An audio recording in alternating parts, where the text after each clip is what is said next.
Good day po. Ako po si Cathy Nunez. Nagtatrabaho ako sa PAO under po ni Chief Persida Acosta.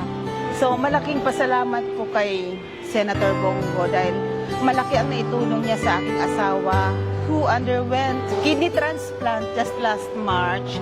Nakatanggap kami ng tulong galing sa malasakit. Malaking bagay na nakakatulong sa amin.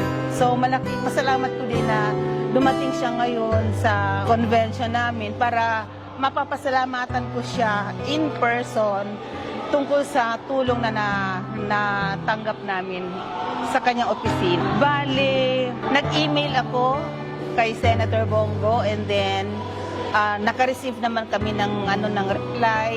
Tapos naka-receive ako ng message na pwede ko nang gamitin o pwede nang gamitin ng asawa ko yung code sa NKTI. Kasi sa NKTI na hospital yung asawa ko. So, ayun, malaking bagay na tuwang-tuwa nga ako nung naka-receive ako ng message coming from the office of Senator Bongo na informing me that the GL is available na for my husband. Maraming salamat po. Ako naman po, bilang inyong senador, hindi ko po sasayangin yung oras. Tatrabaho po ako sa inyong lahat sa abot lang po ng aking makakaya.